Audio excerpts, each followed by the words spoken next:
नमस्कार मंडळी, कसे आहात तुम्ही सगळे? तुम्हा सगळ्यांना आठवत असेल, महाराष्ट्राचे निकाल लागले त्यानंतर महाराष्ट्रामध्ये बिहार पॅटर्न राबवावा अशी चर्चा आपण ऐकत होतो. म्हणजे प्रसार माध्यमांवर सुद्धा ही चर्चा तुम्ही ऐकत असाल आणि ओव्हरऑल सर्वसामान्य सुद्धा असं बोलायला लागले होते की महाराष्ट्रामध्ये बिहार पॅटर्न राबवला जाईल. म्हणजे काय हो? तर म्हणजे असं की बिहारमध्ये भाजपचे आमदार जास्त होते, तरी सुद्धा नितीश कुमार यांना मुख्यमंत्री बनवलं गेलं. तोच पॅटर्न महाराष्ट्रामध्ये राबवला जावा असं एकनाथ शिंदेंना वाटत होतं. एकनाथ शिंदेचे 57 आमदार निवडून आले. भाजपला 132 आमदार जिंकता आले, म्हणजे आमदार निवडून आले भाजपचे 132. आणि एवढी संख्या असून सुद्धा मुख्यमंत्री एकनाथ शिंदेच व्हावेत अशी इच्छा त्यांनीही बोलून दाखवली होती. शिवसेनेचे त्यांचे जे सगळे नेते होते, निवडून आलेले आमदार होते, त्यांनीही असं म्हटलं होतं की मुख्यमंत्री हे एकनाथ शिंदेच व्हावेत. आणि तसा दबाव सुद्धा निर्माण केला गेला होता.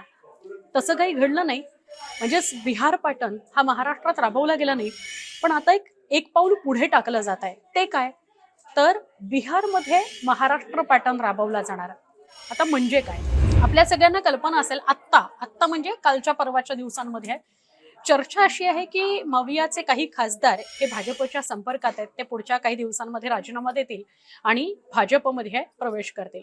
मिशन लोटस असं सुरू केलेलं आहे भाजपनं, अशी सगळी चर्चा आपण ऐकतोय. ही बातमी खात्रीलायक सूत्रांकडून आहे. आता फक्त ही बातमी एवढ्यापुरतीच मर्यादित आहे का की भाजप मिशन लोटस राबवत आहे, मवियाचे खासदार हे भाजपच्या संपर्कात आहेत आणि भाजपमध्ये प्रवेश करणार आहेत? असं नाहीये. या बातमीची व्याप्ती खूप मोठी आहे. म्हणजेच काय, तर कदाचित बिहारमध्ये महाराष्ट्र पॅटर्न राबवायचा अशी भाजपची दूरदृष्टी सांगते, असा भाजपचा विचार आहे. भाजपच्या केंद्रीय नेतृत्वाचा हा विचार आहे. आणि म्हणून मवियाचे काही खासदार भाजपच्या संपर्कात आहेत, ते भाजपमध्ये येतील अशी चर्चा सुरू होणं, तशा हालचाली होणं हे फार महत्वाचं पाऊल आहे. आपल्या सगळ्यांना कल्पना आहे, केंद्रामध्ये आता एनडीएचं सरकार हे नितीश कुमारांवर खूप मोठ्या प्रमाणात अवलंबून आहे. ते अवलंबित्व जर कमी करायचं असेल, ते अवलंबून राहणं जर कमी करायचं असेल, तर भाजपला स्वतःकडे खासदारांची संख्या जास्त लागेल.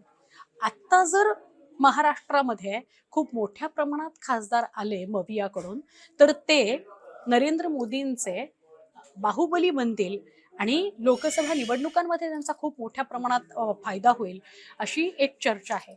आपल्या सगळ्यांना माहिती आहे, येत्या काळामध्ये बिहारमध्ये निवडणूक आहेत आणि त्यामुळे या निवडणुकांच्या पार्श्वभूमीवर खूप मोठा फायदा भाजपला होऊ शकतो.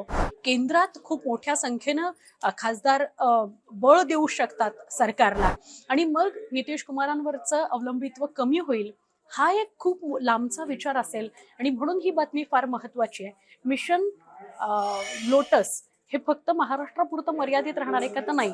बातमी अशी आहे की मिशन लोटस राबवलं जाणार महाराष्ट्रात, पण खासदार येणार बोल असं म्हटलं जातं. म्हणजे खासदार मवियाचे राजीनामा देणार आणि भाजपमध्ये येणार. मग त्याचा फायदा खूप मोठ्या प्रमाणात हा भाजपला होणार आहे, पण तो केंद्रामध्ये होणार आहे.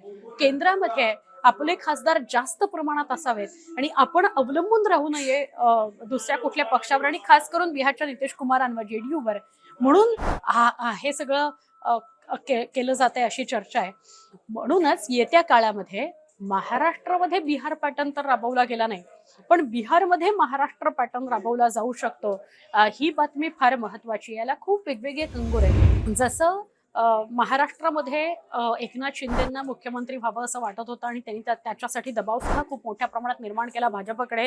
त्याविषयी ते बोलले सुद्धा, केंद्रीय नेतृत्वाकडे सुद्धा ते गेले.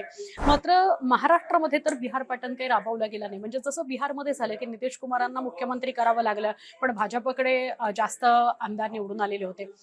तसंच इकडे व्हावं असं वाटत असलं तरी सुद्धा यावेळेला मात्र भाजपने अजिबात एक पाऊल मागे ठेवलेलं नाही.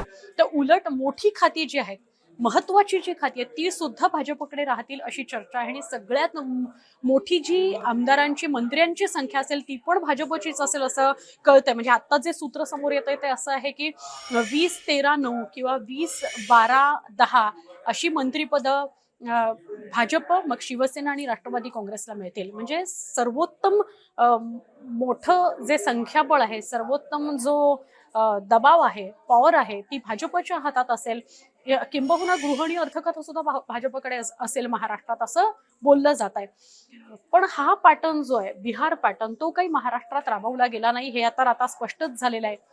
पण दूरदृष्टी अशी की केंद्रात जर आपल्याला अधिकचं बळ हवं असेल तर त्यासाठी आत्तापासून तयारी करायला हवी असं भाजपचे वरिष्ठ पातळीवर अशी चर्चा सुरू आहे. आणि त्याकरता पहिलं पाऊल हे की मिशन लोटस म्हणजे मवियाचे खासदार हे भाजपमध्ये त्यांचा प्रवेश करून घेणं. आत्ताची जी सध्याची परिस्थिती आहे ती भाजपचे खासदार मवियाचे खासदार भाजपमध्ये येतील अशी पूरक परिस्थिती आहे. आणि मग जर असं झालं तर पुढे ते केंद्रामध्ये बळकटी देतील नरेंद्र मोदींना, त्यांचे बाहू बळकट करतील आणि मग याचा फायदा होईल.